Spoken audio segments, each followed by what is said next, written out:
Overnight, King Charles banned members of Camilla's inner circle from Windsor Castle, and the order was tied to a succession protocol few outside the palace had ever heard of. Camilla learned of the ban not from her husband, but from a phone call mid-engagement, informing her that people she trusted most were already being turned away at the gate. Behind the sealed order was a truth Charles had been protecting for weeks. Before we uncover what really happened behind palace walls, make sure you're subscribed. There are always details the headlines never tell you. What the public saw was one thing. What was actually happening inside the palace was something else entirely. The gates of Windsor Castle had never turned anyone away quite like this. At just past 7 in the morning, 2 members of Queen Camilla's private circle arrived for what should have been a routine visit. Instead, their passes failed at the reader. A security officer stepped forward, polite but unmoving, and explained that their clearance had been revoked as of midnight. No further explanation was offered. No apology softened the moment. They were simply asked to leave the grounds. Word reached Camilla within the hour, not from Charles, but from a flustered aide who had been trying to reach her since dawn. She was mid-engagement, smiling for cameras at a scheduled visit when her private secretary leaned in and murmured that something had happened at Windsor. Camilla excused herself as gracefully as she could, but those closest to her noticed the shift in her expression, the way her hand tightened briefly around the edge of a table before she composed herself again. By the time she reached a private room, the details had become clearer and worse. It was not one person who had been barred. It was several, each connected to her most trusted circle. Each turned away without warning, without appeal, and without her knowledge beforehand. The order, she was told, carried the king's own signature.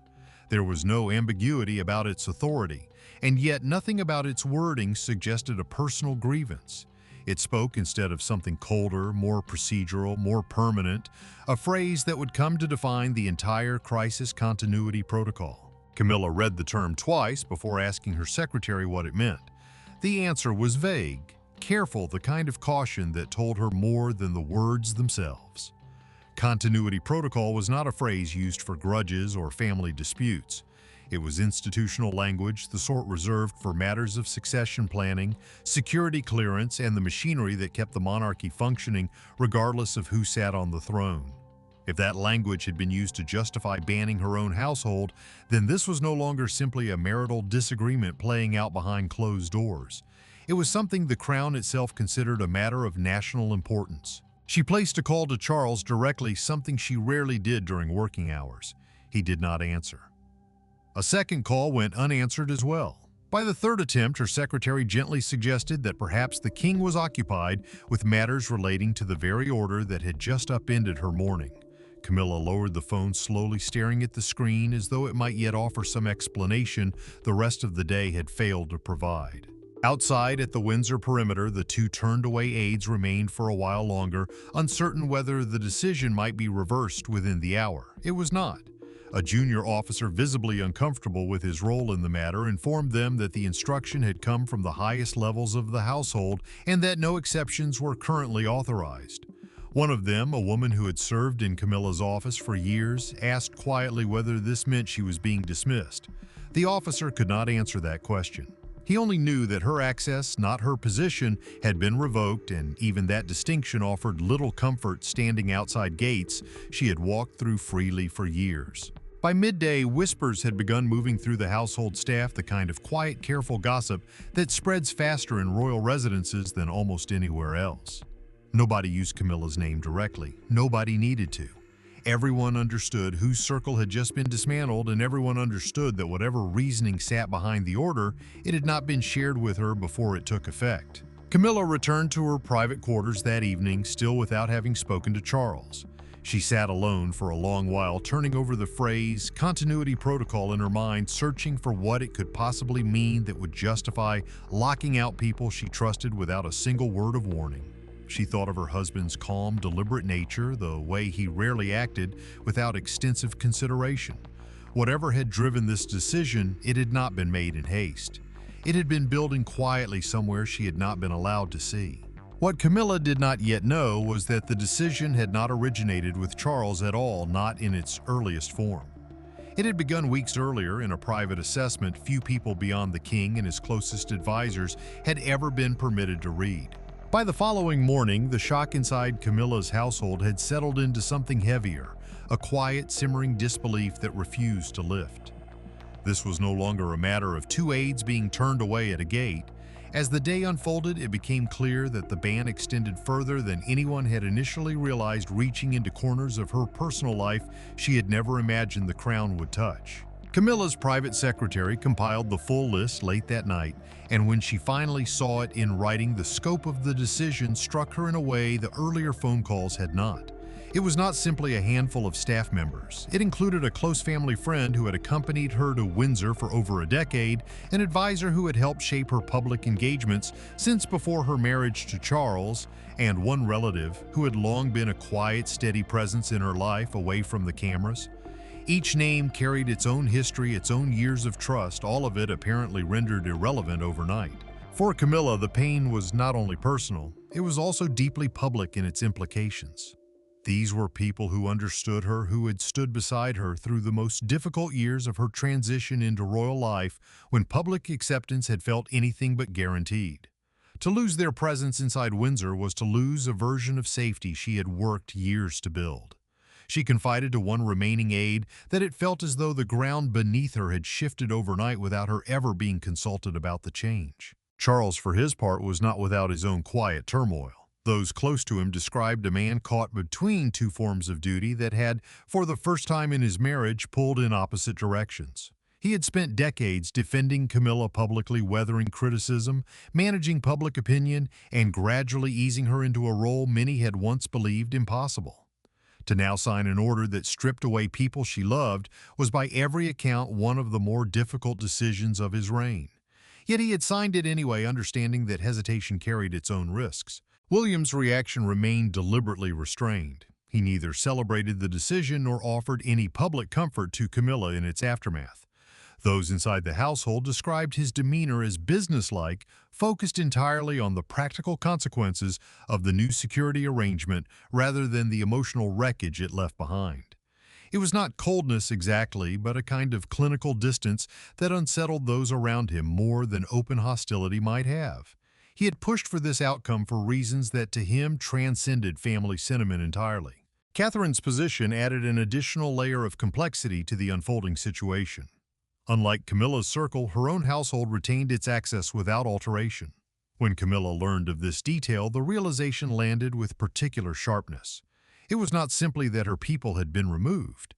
It was that another woman's inner circle, someone occupying a comparable position within the family, had been left entirely untouched. The distinction suggested something Camilla had not yet allowed herself to fully consider, that this decision was not about personal loyalty or affection at all, but about defined institutional roles, and that her own role, however senior in title, did not carry the same protected status as the Princess of Wales. Anne, watching from a careful distance, offered no public comment, though privately she was said to have expressed relief that the household's security procedures were finally being tightened rather than treated as flexible depending on who was asking. Her perspective, rooted in decades of service and a famously unsentimental approach to royal duty, stood in sharp contrast to the raw hurt radiating through Camilla's side of the family. By the end of the second day, the emotional geography of the crisis had become clear. Charles was torn between institutional duty and personal loyalty. William remained fixed on the practical necessity of the decision. Catherine's position stood as a silent, painful comparison. And Camilla, isolated in a way she had not experienced in years, began to understand that this was not a dispute she could resolve through conversation or compromise alone. What none of them yet realized was that the order had not simply appeared out of caution or abstract planning. It had been triggered by something specific, a single breach uncovered weeks earlier, one that had quietly convinced the highest levels of the household that exceptions could no longer be tolerated. The origins of the ban reached back nearly 2 months to a quiet security review that had at the time attracted little attention outside a small circle of palace officials. Windsor's continuity planning documents the confidential materials outlining how the royal household would function during periods of transition, illness, or emergency were subject to strict and narrow distribution. Access was limited by design, restricted to those directly involved in succession arrangements and household security. It was during a routine audit of this material that an irregularity surfaced. A section of a restricted briefing one outlining aspects of Windsor's internal security zoning had been referenced in a conversation involving someone outside the approved circulation list. The detail was small on its surface, a passing remark made in what seemed an unguarded moment, but its implications were significant. Information intended only for those managing continuity planning had reached someone within Camilla's personal circle, someone who held no formal role in security or succession matters whatsoever. For William, who had spent considerable time developing the continuity framework governing Windsor's function during periods of national uncertainty, the discovery confirmed a fear he had voiced privately for months. Personal proximity to senior royals had, in his assessment, begun blurring lines that needed to remain firm. Access to sensitive material could not depend on friendship, family connection, or years of informal trust. It needed to depend entirely on defined institutional roles evaluated independently of personal relationships. The timing of the discovery mattered as much as its content. In recent years, security around royal residences had been tightened considerably, particularly surrounding properties connected to the family's continuity planning. New restricted zones, heightened protections under existing legislation governing secure crown sites, and stricter access protocols had already reshaped how movement around certain royal properties was managed. Windsor itself sat at the very center of these evolving arrangements, its status as both a working royal residence and a critical continuity location, making any security lapse there far more consequential than it might have been elsewhere. Against that backdrop, a leak involving continuity material was not treated as a minor indiscretion. It was assessed as a genuine institutional vulnerability, the kind that left unaddressed could compromise the very systems designed to protect the monarchy during its most fragile moments. William did not raise the matter casually. He compiled the relevant findings into a formal briefing and requested a private meeting with his father, understanding that the conversation would likely be difficult regardless of how carefully he approached it. What made the situation more delicate still was the uncertainty surrounding responsibility. The briefing did not conclusively identify which member of Camilla's circle had received or shared the information, only that the material had moved beyond its intended boundaries through someone connected to her household. This ambiguity left Charles in a particularly difficult position. Without a single clearly identified individual to hold accountable, any response risked appearing to punish an entire circle for the actions of one unknown person, a prospect that struck at both his sense of fairness and his protectiveness toward his wife. Yet William's argument rested on a different premise entirely. The identity of the individual responsible mattered less in his view than the demonstrated fact that the current system allowed unauthorized access to occur in the first place.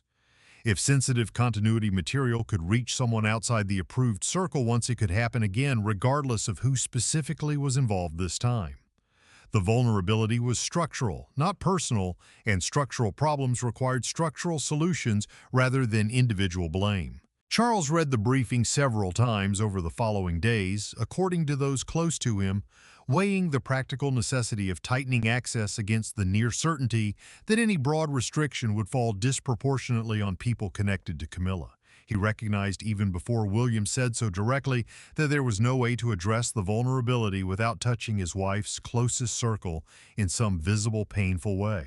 It was this quiet, unresolved tension between institutional necessity and personal loyalty that Charles carried into the private conversation he would soon have with his son, a conversation that would ultimately determine how far the coming restrictions would reach and how quickly they would be enforced. The meeting took place in one of Windsor's smaller private studies, chosen deliberately for its distance from the household's more frequently used rooms.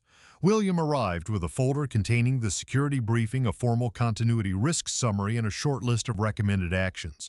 Charles received him alone, without aides, present a choice that signaled he understood the gravity of what was about to be discussed. William did not ease into the conversation. He laid the briefing on the table and explained methodically and without embellishment what the audit had uncovered. Restricted continuity material had reached someone outside its approved circulation, someone connected to Camilla's personal circle. He outlined the potential consequences plainly if such material could move beyond its intended boundaries. Once the entire framework meant to protect the household during moments of transition could not be relied upon. Charles listened without interrupting his expression, giving little away, though those who knew him well would later describe a stillness in him that suggested he had already anticipated where the conversation was heading. When William finished, Charles asked a single question. He wanted to know whether there was any possibility the breach had been unintentional, a careless remark, rather than a deliberate act. William acknowledged that intent remained unclear, but he was firm that intent in this instance was beside the point. The vulnerability existed regardless of motive and continuity. Planning could not be built around assumptions of goodwill. It was at this point that the tone of the conversation shifted. Charles pushed back not on the facts William presented, but on the scope of what he was proposing. Restricting access broadly, he argued, would inevitably affect people who had done nothing wrong, people who had served Camilla loyally for years without any connection to the specific breach in question.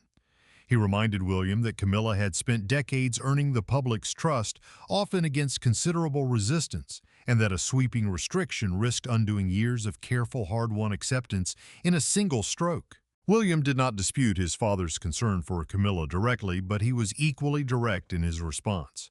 He explained that continuity planning could not function with exceptions carved out for sentiment or personal loyalty.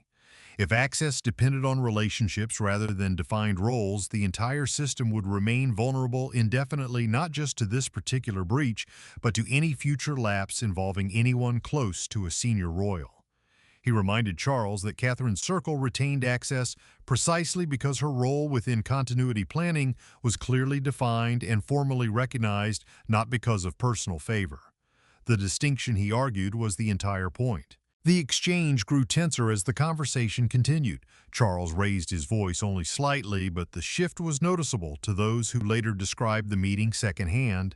He told William that the decision, if implemented as proposed, would be read publicly as a humiliation of his wife, regardless of the private reasoning behind it. William did not deny this possibility. He acknowledged that public perception would likely be difficult to control, but maintained that the alternative, allowing the vulnerability to persist for the sake of avoiding public embarrassment, posed a far greater risk to the institution as a whole. For a long moment, neither man spoke. Charles studied the folder in front of him, running his fingers along its edge without opening it further. He asked William directly whether he believed there was any version of this decision that did not involve restricting Camilla's circle. William's answer was measured but unwavering. He said that he had considered alternatives extensively, but every version he had examined still required removing unauthorized access points, and Camilla's circle constituted the clearest and most immediate one currently in place. Charles did not respond immediately. He told William he needed time to review the material further before making a final decision, a request William accepted without pressing the matter, aware that pushing too hard in the moment could damage the fragile trust between them. The meeting ended without resolution, Charles retaining the folder as William departed, leaving his father alone with a decision that would test both his marriage and his understanding of what the crown required of him. That night, alone in his study, Charles read through the continuity risk assessment in full for the first time, not merely William's summary of it, but the complete document prepared by security officials. What he found within its pages would remove any remaining doubt about the path he was about to take. The full continuity risk assessment ran considerably longer than William's summary had suggested, and its language was far less diplomatic.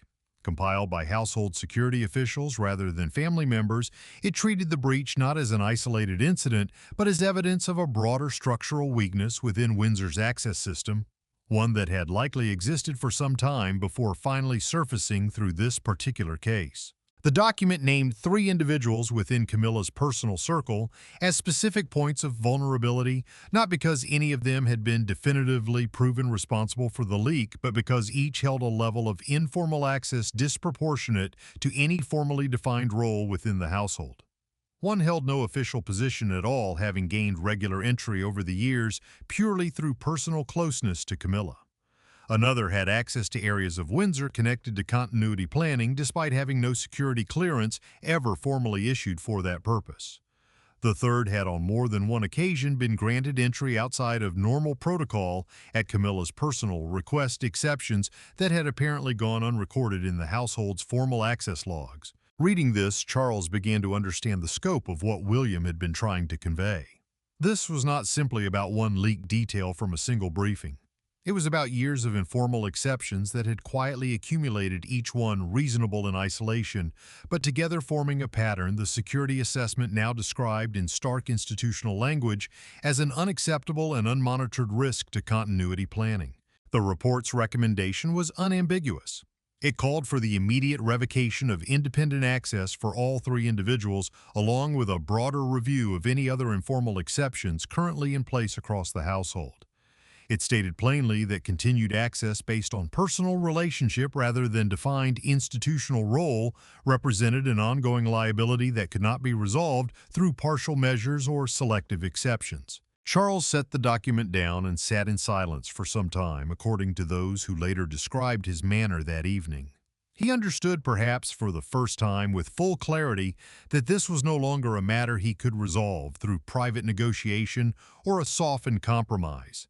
The recommendation had come not from William personally, but from the institutional structure of the household itself, the same structure Charles was bound as sovereign to uphold regardless of personal cost. He signed the order in the early hours of the morning alone without summoning anyone to witness the decision. Those close to him would later note that he chose this method, deliberately sparing himself the difficulty of announcing the decision aloud to anyone, including Camilla. The order was worded carefully, avoiding any direct reference to his wife by name.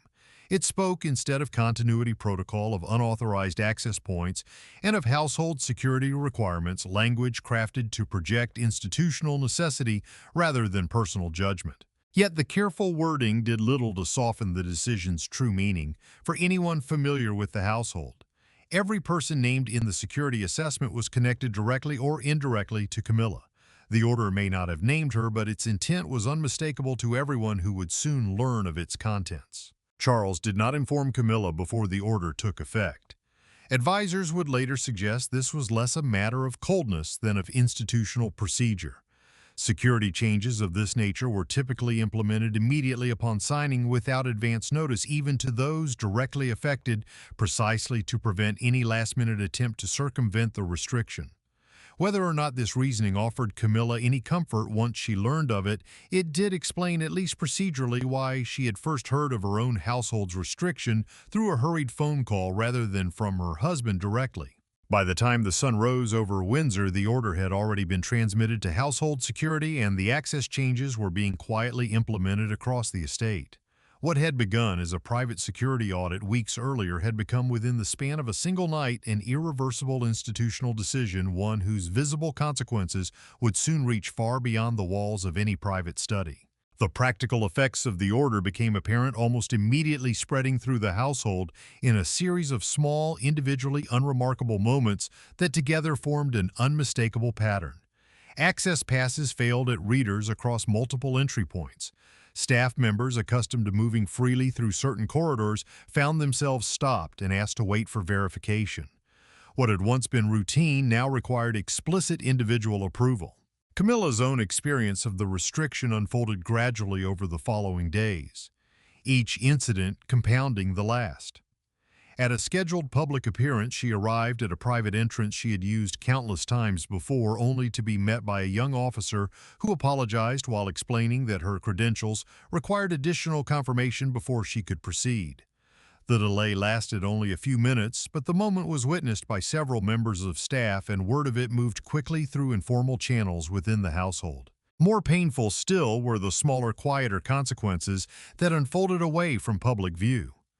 One of Camilla's longtime aides, a woman who had organized her private schedule for years, found that her ability to enter certain administrative areas of the household had been restricted alongside the others. Personal belongings that had previously been collected without oversight now required supervised retrieval. The restriction, though framed in institutional terms, reached into the smallest details of daily household life, each one a fresh reminder of what had changed. Camilla attempted at one point to negotiate a narrow exception. She approached Charles privately and asked whether at least one member of her staff, the longest serving among those affected, might be permitted a limited, closely monitored form of access given her decades of loyal service and the sensitivity of the personal matters she regularly handled. Charles considered the request seriously, according to those familiar with the conversation, but ultimately declined. He explained gently but firmly that granting even one exception would undermine the entire premise of the new restrictions. If loyalty and years of service could override the policy, in one case there would be no principled way to deny similar requests in the future, and the vulnerability the order was designed to close would simply reopen through a different door. Camilla did not push further. She recognized, even as the decision wounded her, the logic behind her husband's refusal. Yet recognizing the reasoning did little to ease the humiliation of watching her closest staff turned away of being asked to wait at gates she had once passed through without a second glance of feeling, in her own words, to one remaining confidant, increasingly like a guest within a household she had spent years learning to call home.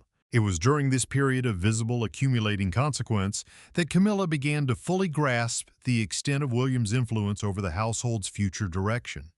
This was not a matter he had raised once and then stepped back from. He had built methodically and over months an entire framework governing how access security and continuity planning would function. Moving forward, a framework that now operated independently of personal relationship sentiment or history. Charles had signed the order, but the architecture behind it, its logic, its language, its uncompromising consistency, carried William's imprint throughout. This realization did not arrive as a single dramatic revelation, but gradually through the accumulation of small moments, each one reinforcing the same underlying truth. The household Camilla had come to know, one where her closeness to Charles had long afforded her a degree of informal flexibility, was being replaced by something more rigid, more institutional, and considerably less forgiving of personal exception. Whatever place she still held within Windsor, she understood now that it would need to be defined going forward by formal role rather than relationship alone. By the end of that week, the practical reshaping of the household was largely complete. New protocols were in place, access lists finalized, and the immediate operational disruption began to settle into a new, uncomfortable normal. Yet even as the household adjusted, Camilla remained unsettled by one particular truth she had not yet had the chance to address directly. The decision that had upended her closest circle had been shaped in large part by a man she had known for decades, but had never before confronted so directly about the limits of her place within his family's future.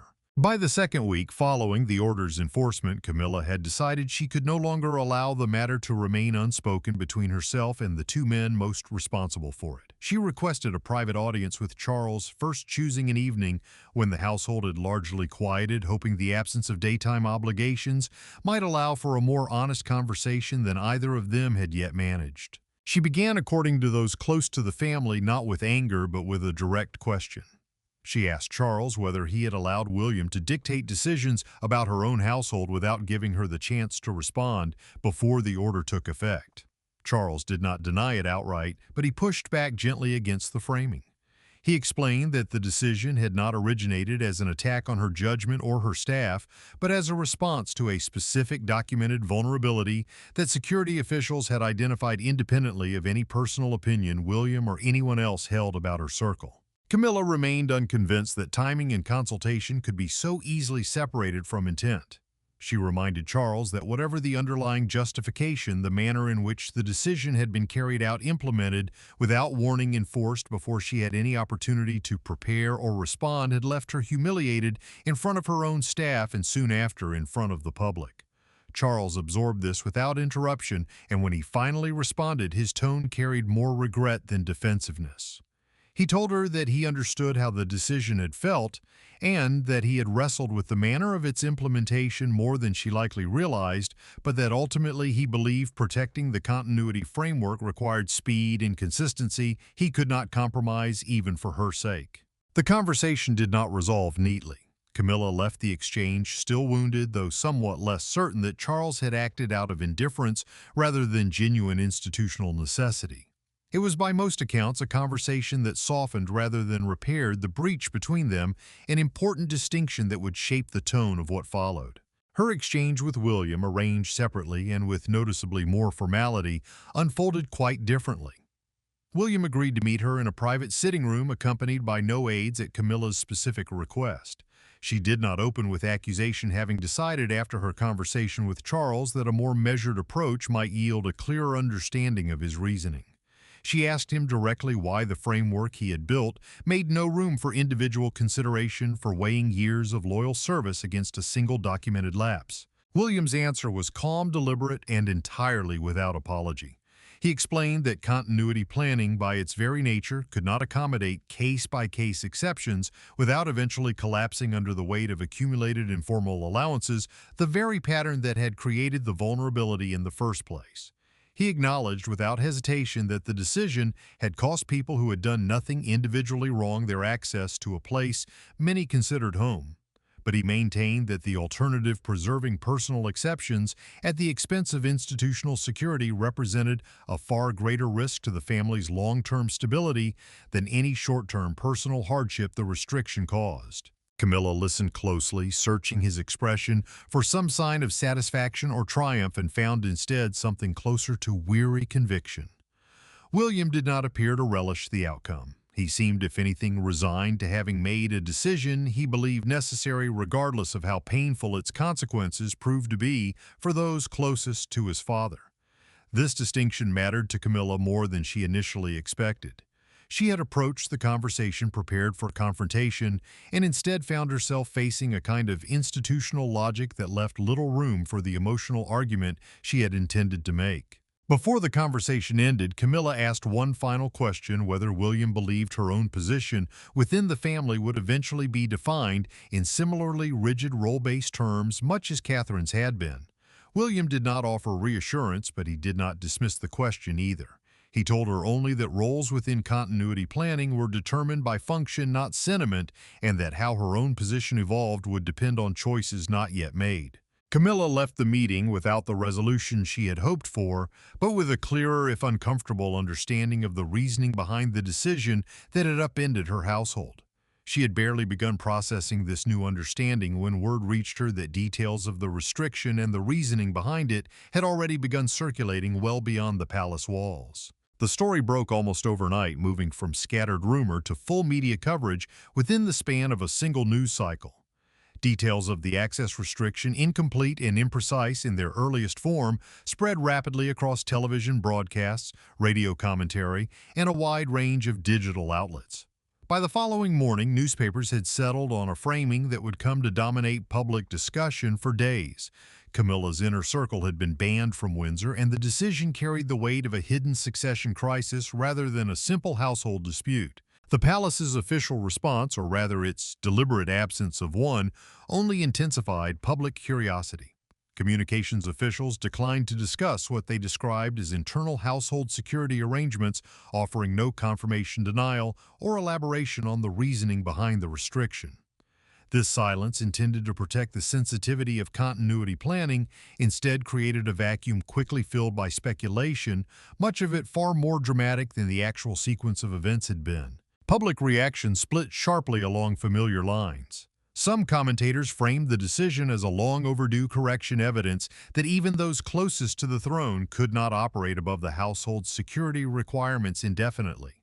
Others viewed it as a public humiliation of Camilla, specifically arguing that the timing and manner of the restriction suggested personal animus rather than genuine institutional necessity, regardless of the palace's careful impersonal wording. Within royal commentary circles, attention turned quickly to William's growing influence over household decision-making. Analysts noted correctly, if incompletely, that the continuity framework behind the restriction bore the hallmarks of planning he had been developing for months. This observation fueled a parallel narrative, one suggesting a quiet but significant shift in authority within the family, with William assuming an increasingly central role in decisions that had traditionally rested more exclusively with the reigning monarch. Charles followed the coverage from a private breakfast room, according to those close to him, watching in silence as broadcaster after broadcaster offered competing interpretations of a decision whose true complexity none of them fully understood.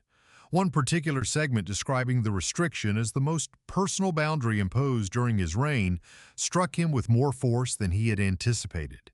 He lowered the volume but did not turn away from the screen, entirely remaining aware, even as the coverage unfolded, that whatever ground had been gained in his private conversations with Camilla now risked being undone by public perception entirely outside his control. For Camilla, the public dimension of the crisis introduced an entirely new form of pressure.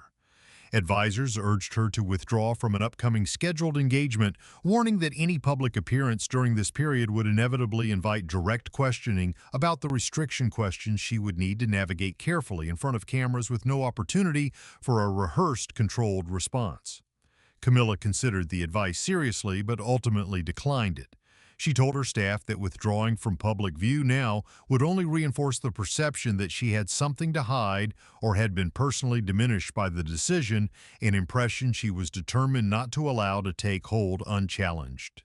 Outside Windsor, public curiosity manifested in more visible ways. Crowds gathered near the castle's public entrances in numbers larger than usual, some drawn simply by the spectacle of the unfolding story. Others genuinely invested in the question of what it meant for the family's internal stability. Newspaper headlines displayed prominently near these gatherings leaned heavily into dramatic framing, emphasizing conflict and exclusion over the more nuanced institutional reasoning that had actually driven the decision. Camilla, aware that her scheduled engagement would almost certainly place her directly in the path of media questioning, spent the preceding evening preparing carefully, not with a scripted statement, but with a clear sense of the tone she intended to strike regardless of what specific questions arose. She understood, perhaps more clearly than at any earlier point in the crisis, that how she conducted herself publicly in the coming days would shape the lasting narrative of this moment far more than any private explanation Charles or William might offer behind closed doors. As the appearance drew closer, both Charles and William found themselves, for entirely different reasons, watching to see how she would navigate a moment neither of them could control on her behalf. The morning of the engagement arrived with an unusual tension surrounding what would otherwise have been a routine public appearance. Camilla's advisors had prepared several contingency responses in anticipation of media questioning, though privately, several among them still hoped the topic might not surface directly, allowing the event to proceed without further complicating an already difficult week. That hope did not survive the first press interaction. As Camilla arrived, a reporter positioned near the entrance called out a question referencing the restriction, directly asking whether she still considered herself welcome at Windsor following the recent changes to household access. The moment carried obvious weight not only for those present but for the wider audience who would inevitably see the exchange replayed across news broadcasts within hours. Camilla did not hesitate, nor did she attempt to deflect the question entirely, an approach her advisors had quietly hoped she might consider. Instead, she offered a brief, composed response acknowledging the king's decision without disputing it, framing it as an action taken to protect the institution rather than a personal rejection of her or those close to her. The statement was measured, dignified, and notably free of any bitterness or defensiveness that might have invited further scrutiny. The effect of this single exchange proved significant almost immediately. Commentary that had, in preceding days, leaned heavily toward framing the restriction as a personal humiliation began to shift, at least in part, toward acknowledging Camilla's composed handling of an undeniably difficult public moment.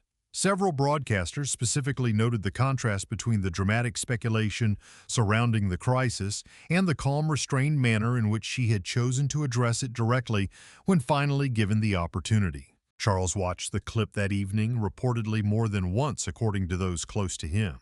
He noted the absence of any resentment in her tone, any suggestion that she intended to challenge or undermine the decision publicly despite the personal cost it had clearly exacted. For Charles, this response offered a measure of reassurance that had been largely absent throughout the preceding weeks. Whatever damage the crisis had done to their relationship privately, Camilla had chosen, when facing the public directly, not to deepen that damage further by turning her pain into public conflict. William, too, took note of the moment, though his reaction remained characteristically measured. He recognized that Camilla's public composure had done more to stabilize the situation than any further explanation from the palace could have accomplished. Her willingness to accept the decision publicly without contesting its legitimacy reinforced precisely the kind of institutional consistency he had argued for throughout the entire process. Whether or not he acknowledged it directly, her response had in its own way validated the framework he had worked so deliberately to establish. The broader public reaction in the days following the appearance settled into something quieter than the initial explosion of coverage had suggested it might.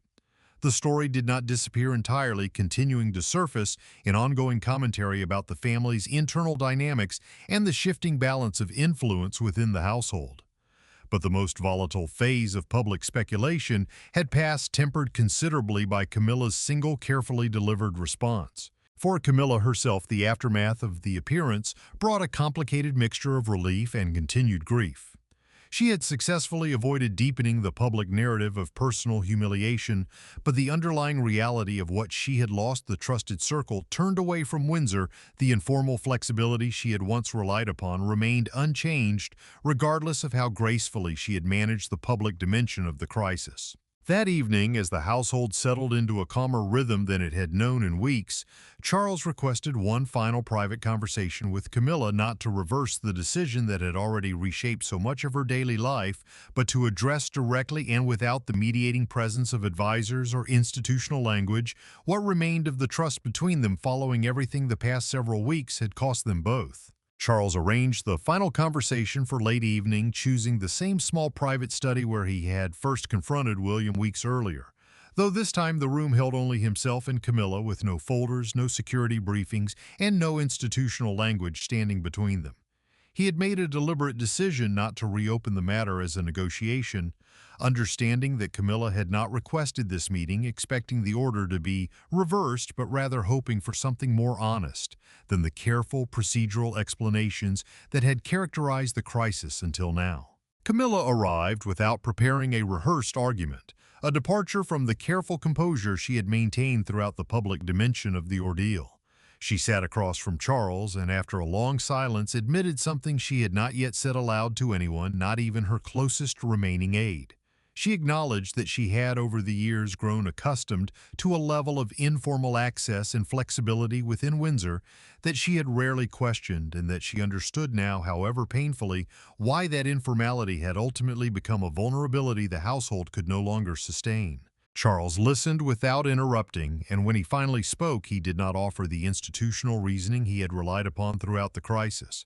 Instead, he told her plainly that he regretted the manner in which the decision had reached her, the absence of warning, the public dimension it had so quickly acquired, and the isolation she had clearly felt in its immediate aftermath. He did not apologize for the substance of the decision itself, making clear that the restriction would remain permanent, but he acknowledged that its implementation had cost her more than institutional necessity alone required. Camilla asked him directly whether the marriage between them could withstand a decision of this magnitude, one that had, in its own way, drawn a boundary between what belonged to her as his wife and what remained under the Crown's exclusive authority regardless of personal relationship.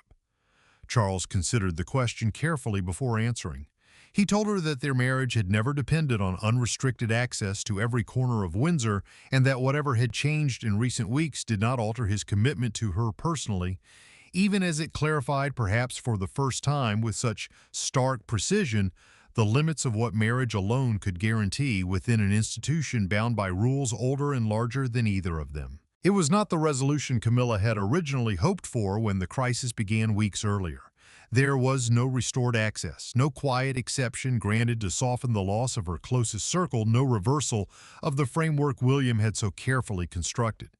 Yet something had shifted nonetheless. Charles reached across the table and took her hand, a small deliberate gesture that neither of them treated lightly, given everything the preceding weeks had cost them both. Neither spoke for several minutes afterward, the silence carrying a different quality than the earlier silences of the crisis, less charged with unresolved anger, more settled into a shared understanding neither had fully possessed before this conversation. In the days that followed, the household gradually adjusted to its new configuration. Camilla did not attempt to challenge the restriction further, nor did she seek renewed conversations with William aimed at softening the framework he had built. She understood by this point that the boundary was not a temporary measure open to future negotiation, but a permanent recalibration of how access within Windsor would function going forward, one defined by institutional role rather than personal relationship, regardless of who occupied which position within the family. For William, the resolution of the crisis confirmed the underlying premise he had argued from the beginning, that the monarchy's long-term stability depended on consistency applied without exception, even when that consistency required difficult, painful decisions affecting those closest to the throne. He had not sought to diminish Camilla personally, and the eventual, if imperfect, reconciliation between his father and stepmother suggested that the institutional framework he had built could coexist with the personal relationships it had inevitably disrupted. Camilla, for her part, emerged from the crisis having lost a degree of access and informal privilege she had once considered permanent, yet having preserved something she ultimately valued more: her marriage, her public dignity, and a clearer understanding of her place within a family whose deepest loyalties she now understood more fully than ever belonged first to the crown itself.